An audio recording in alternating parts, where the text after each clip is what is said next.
জয় শুক্লদাস ৰায় অভিভুক্ত গোৱালপাৰা জিলা মণ্ডল কোচ ৰাজবংশী সমাজৰ প্ৰেছ বিজ্ঞপ্তি আজি তাৰিখ হ'ল 18 ফেব্ৰুৱাৰী 2024। আজি আমাৰ দ্বাৰা আয়োজিত সংবাদমেলত উপস্থিত বিভিন্ন মাধ্যমৰ শ্ৰদ্ধাৰ সংবাদ সেৱীসকল, শ্ৰদ্ধাৰ আমাৰ জাতীয় সমাজৰ কৰ্মকৰ্তাসকল, সদস্য আৰু উপস্থিত ভাই বন্ধুসকল, যোৱা 2014 চনত আৰু 2019 চনত ভাৰতৰ প্ৰধানমন্ত্ৰী মাননীয় নৰেন্দ্ৰ মোদী ডাঙৰীয়াই দুটা সাধাৰণ নিৰ্বাচনত অসমত আহি কোচ ৰাজবংশীসকলক সোনকালে জনজাতিকৰণ কৰা হ'ব বুলি আশ্বাস দিছিল। প্ৰধানমন্ত্ৰী সেই আশ্বাসৰ পাছতেই কোচ ৰাজবংশী ভোটাৰ ৰাইজে বিজেপি দলক সম্পূৰ্ণ সহযোগ জনাই জয়যুক্ত কৰিলে। এইবাৰৰ নিৰ্বাচন আহিল, কিন্তু বিজেপি চৰকাৰে আমাৰ জনগোষ্ঠী জনজাতিকৰণৰ ব্যৱস্থা নকৰিলে।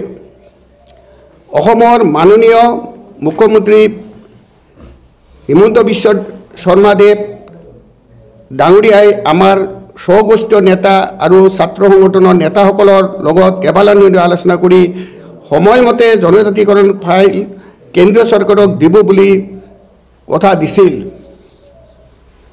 কিন্তু আমাৰ ফাইল বিস্ফোৰতে পৰি থাকিল। লোকসভা বিধানসভা কোনো সিদ্ধান্ত লোৱা নহ'ল।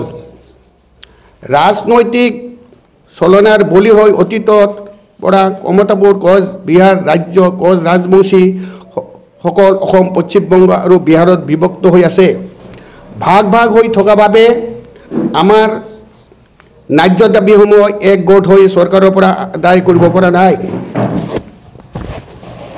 ইতিমধ্যে আমাৰ নিজৰ বহুতো স্থানীয় ৰাজনৈতিক দল যোৱা 60 বছৰে কমতাপুৰ কোচবিহাৰ ৰাজ্য পুনৰ্গঠন, কোচ ৰাজবংশী ভাষা, কমতাপুৰী ভাষা ভাৰতীয় আধুনিক ভাষাৰ লগত অষ্টম অনুচিত অন্তৰ্ভুক্ত আৰু ভূমিপুত্ৰ কোচ ৰাজবংশীসকলক জনজাতিকৰণৰ বাবে নিৰন্তৰ আন্দোলন আৰু দাবী জনাই আহিছে, কিন্তু কোনো চৰকাৰৰ আমাৰ দাবী পূৰণ কৰা দেখা নগ'ল।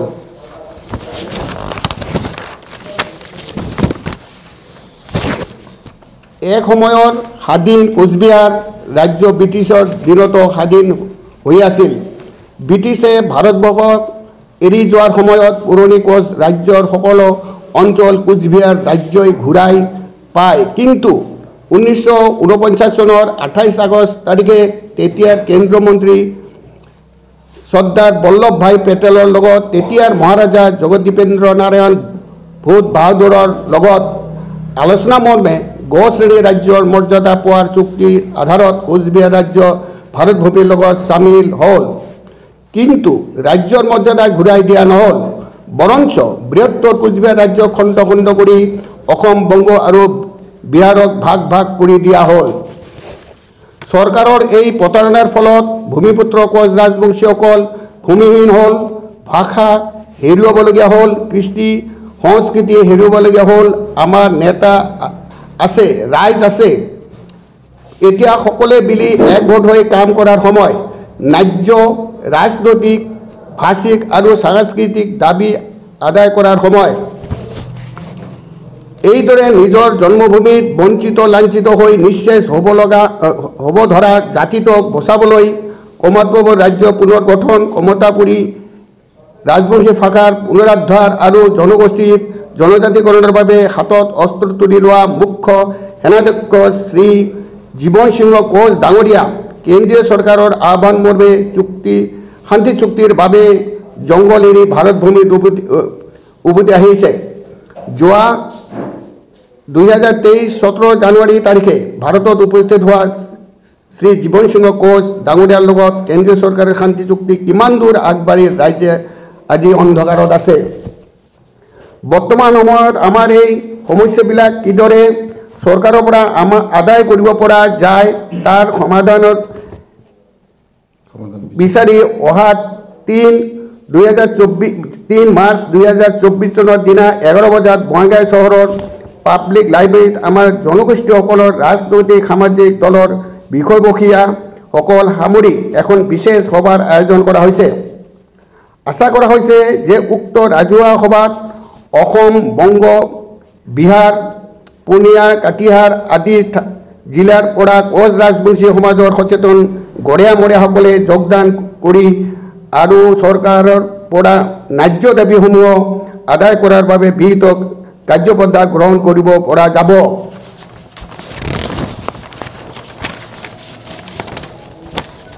সেই উদ্দেশ্যে আগত ৰাখি আজি সংবাদমেলৰ জৰিয়তে আমাৰ অতীতৰ কমতাপুৰ ৰাজ্যৰ বাসিন্দাসকলৰ সৰ্বাংগীন উন্নতি আশা কৰি সকলো কোচ ৰাজবংশী ৰাজনৈতিক দল, বুদ্ধিজীৱী সমাজ, যুৱ সংগঠন, মহিলা সংগঠন আৰু ছাত্ৰ সংগঠনৰ সভাপতি সম্পাদক দলক উপস্থিত থাকি বহুমূলীয়া পৰামৰ্শ আগবঢ়াবলৈ সাদৰে অনুৰোধ জনোৱা হ'ল।